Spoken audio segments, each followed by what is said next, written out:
Good evening, Fremont Falcons. Welcome back to Miss Lee and Me. Tonight's selection is a special book that relates to current events. As many of you know, we are waiting on results that will determine who our nation's next president will be. I'm excited to say that I had the opportunity to participate in that process, the process that makes this possible. I voted. On November 3rd, many of your parents stood in line to pick the candidate of their choice. I, however, mailed in my ballot. On the ballot, I bubbled in who I felt was the best person for the job. When you are older, you'll be able to join in the ranks and vote too. So, as the night comes to an end, I would like you all to reflect on a few key terms that will be discussed in tonight's book. Listen up for the words democracy, Senate, candidate, electoral votes, the House of Representatives, and legislature. These are all words that are associated with the election process, voting, and the U.S. government. As always, sit back, listen, and enjoy a book that is not only fun and exciting, but educational as well. Grace for President by Kelly DiPuccio.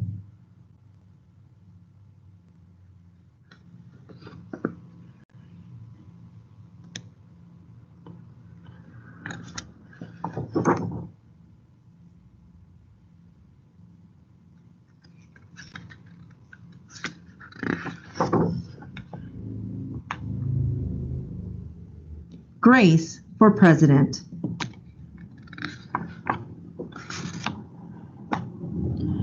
One Monday morning in September, Mrs. Barrington rolled out a big poster with all of the president's pictures on it. Grace Campbell could not believe her eyes. Where are the girls?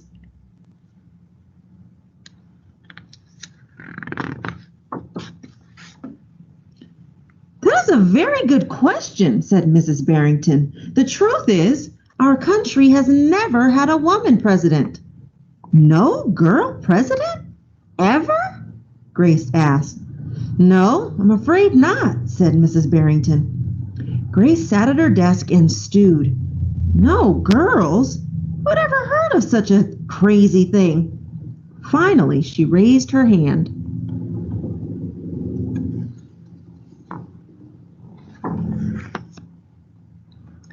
Yes, Grace? I've been thinking it over and I'd like to be president. Several students in the class laughed.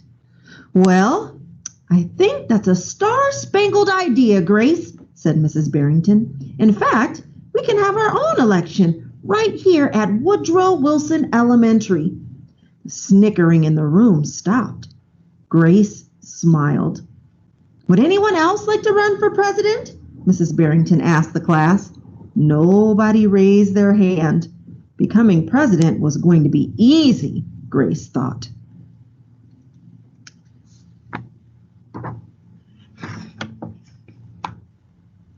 The next day, Mrs. Barrington made an announcement. In the name of democracy, I have invited Mr. Waller's class to join our election. Their class has nominated Thomas Cobb to be their presidential candidate. Grace's heart sank. Thomas was the school's spelling bee champion. His experiments almost took a blue ribbon at the science fair, and he was captain of the soccer team. Becoming president wasn't going to be so easy after all, Grace thought.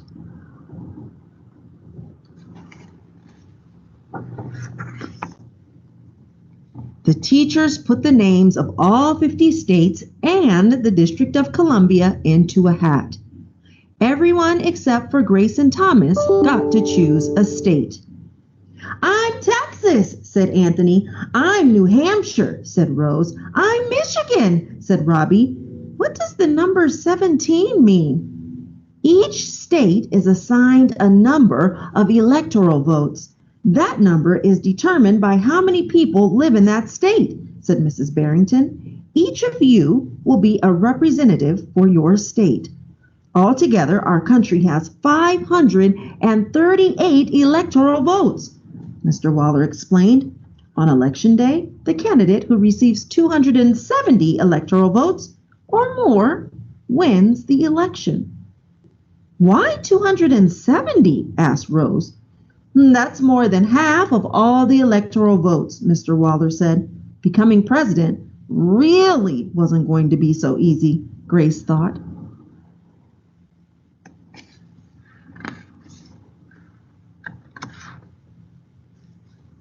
Grace came up with the campaign slogan, "Make history! Vote Grace Campbell for president!" Thomas came up with his own campaign slogan, "Vote for Thomas Cobb, the best man for the job." Grace listened to what issues were important to the students, and she made a list of campaign promises. A peaceful school, no bullies. A cleaner school, no littering. Better hot lunches, no more fish stick tacos. Thomas made up his own list of promises. Free tutoring, free soccer lessons, fish stick tacos every week. Grace made campaign posters and buttons. Thomas made posters and buttons too.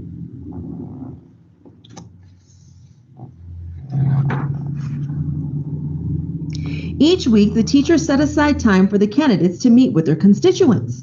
Polls were taken, voters were making their choices.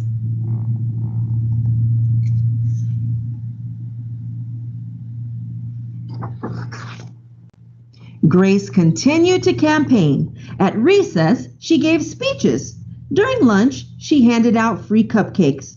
After school, she held rallies.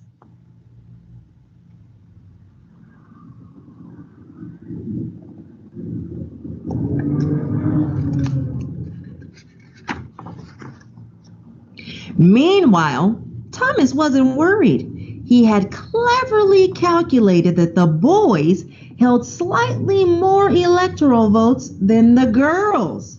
At recess, Thomas studied his spelling words. During lunch, he worked on his latest science experiment. After school, he played soccer.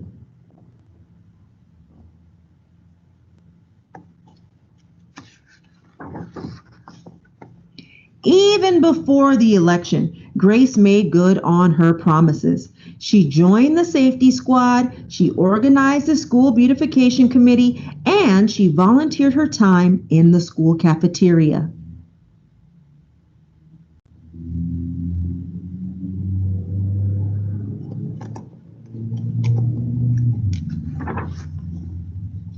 In early November, Woodrow Wilson Elementary hosted a special Election Day assembly. Grace and Thomas took their places on stage as the school band began to play. Henry was the first representative to approach the microphone. The Yellowhammer State of Alabama cast its 9 electoral votes for Thomas Cobb. Fletcher said, "The last frontier state of Alaska cast its 3 electoral votes for the best man for the job, Thomas Cobb." Hannah called out, "The Grand Canyon state of Arizona cast its 10 electoral votes for Grace Campbell." And so it went. State after state cast their electoral votes. The scoreboard in the gymnasium kept track of the totals.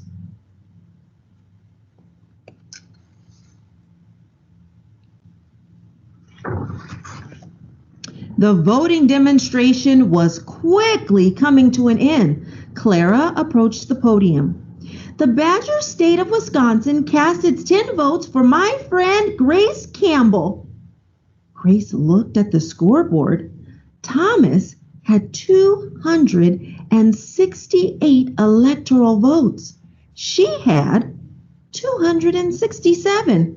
There was only one state still unaccounted for: Wyoming.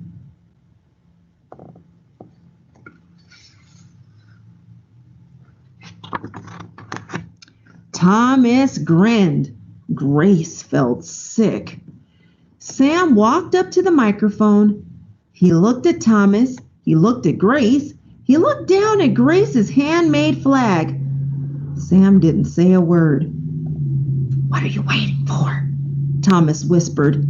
The band stopped playing. All eyes were on Wyoming. Finally, Sam cleared his throat.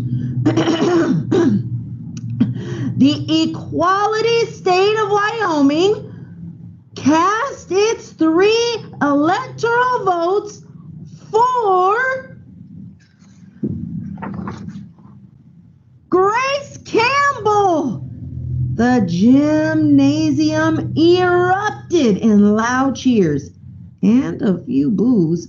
Mrs. Barrington approached the podium. With 270 electoral votes, the winner is Grace Campbell. Thomas looked stunned. Grace hugged Sam. "Why did you do it?" she asked. Sam handed Grace his flag. "Because," he said, "I thought you were the best person for the job."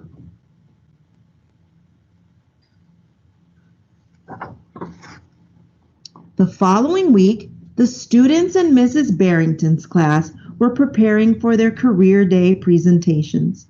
Grace volunteered to go first. She stood at the front of the room and glanced at the poster still hanging on the wall. "My name is Grace Campbell, and when I grow up, I'm going to be President of the United States." This time, everyone believed that she would.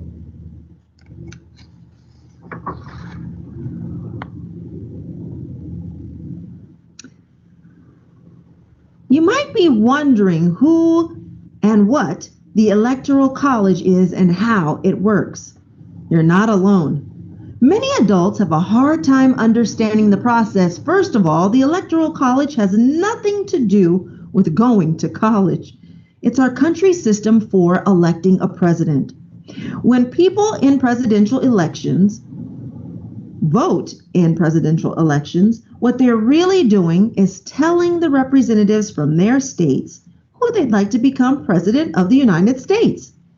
These elected representatives, known as the electors, then cast their electoral votes for the candidate who received the most popular votes in his or her state.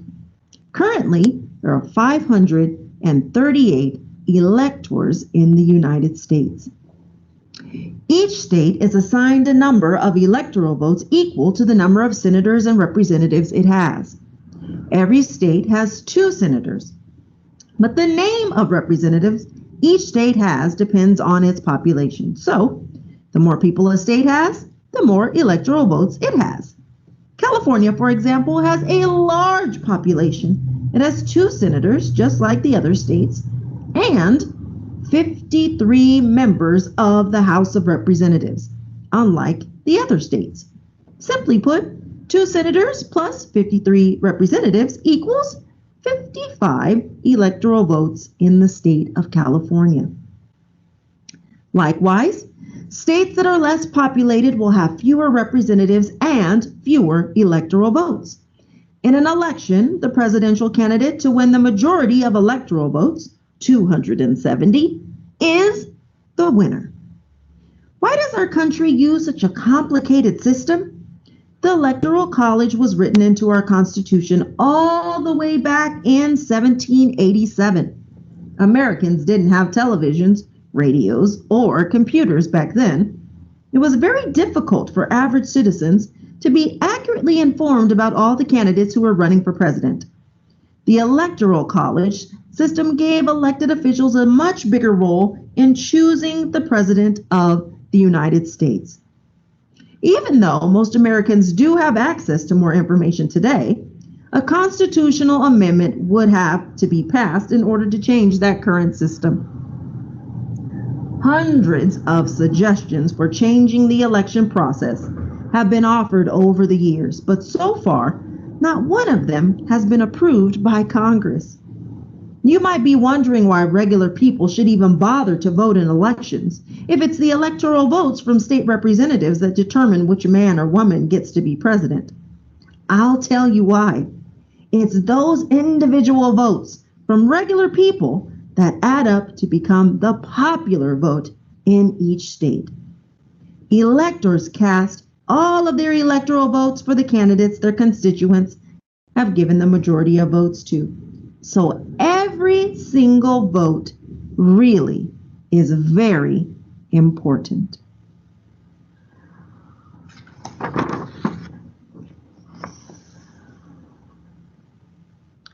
The end.